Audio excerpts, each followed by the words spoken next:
Hey, what's up guys, Jace here, welcome to Delicious Life.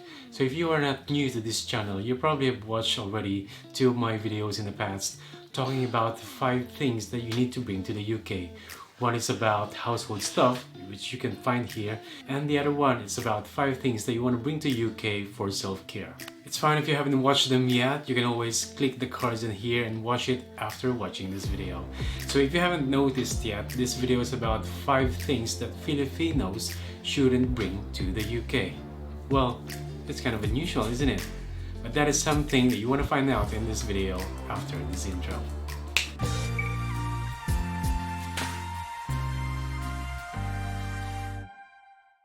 So I want to make this video real quick. I can just always try. So let's go straight to number 1. You don't want to bring lots of cash or Philippine bills or Philippine peso bills. Why? Because you don't need to. Number 1 reason is that it can be expensive. So if you Google the conversion, it's not always the same when you get to the airport and you wanna exchange your money to the foreign currency or into pounds.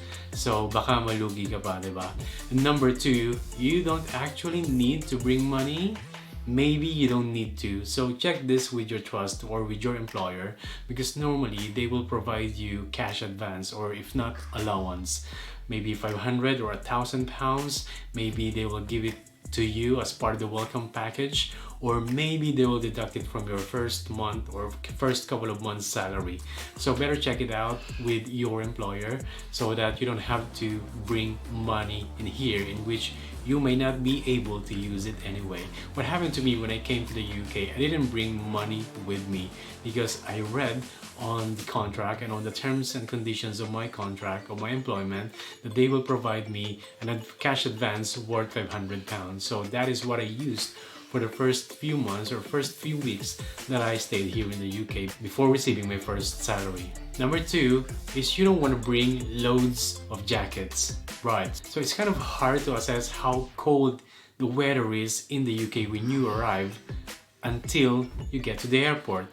So sometimes people tend to buy thick clothing or maybe parka jackets, which may not be suitable for the weather when they arrive. What I mean is maybe summer, or maybe it's not thick enough and the jacket that you brought with you is not sufficient to keep yourself warm during the cold weather. So maybe bring 1 or 2, and then when you get here, just buy additional jackets or clothing that will be more suitable for the current weather that you are here. It's not always a guarantee that if you buy in the Philippines, it's a lot cheaper. And the other thing is you want to reserve the space in your luggages for more important stuff like food.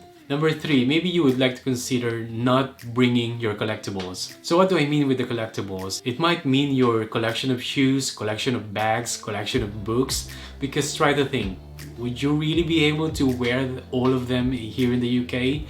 Maybe not, but you can always bring them over to the UK the next time you visit the Philippines. Again, for the same reason that you want to allot your spaces in your luggage for more important stuff.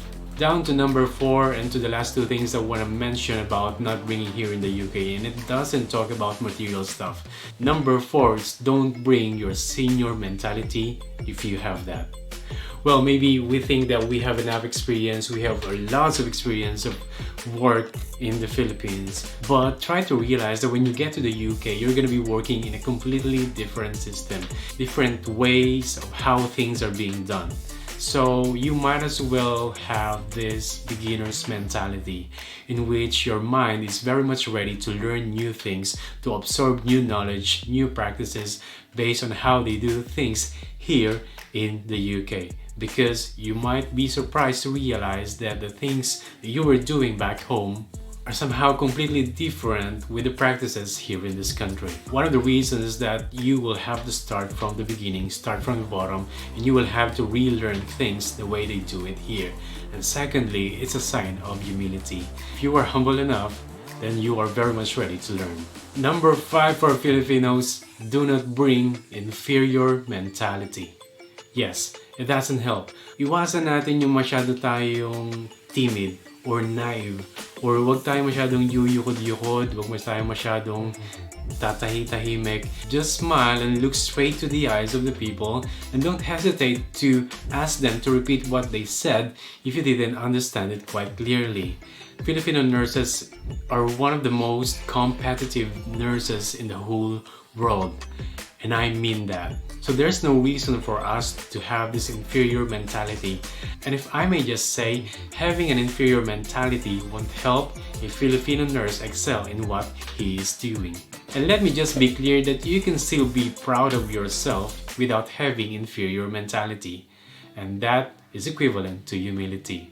Yes, I know it's not very easy to do. It's easier said than done. I know this is not very easy to do, especially in your first few months here in the UK.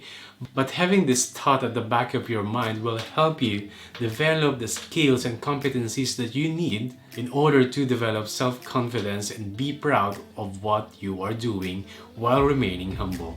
So I hope you guys found value from this short video. Am I still short? I try, but it's kind of hard sometimes. But if you do, please do give us a thumbs up by clicking the like button.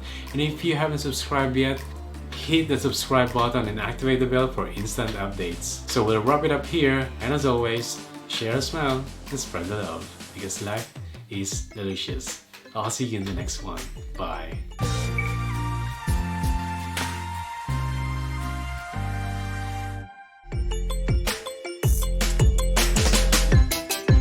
Oh,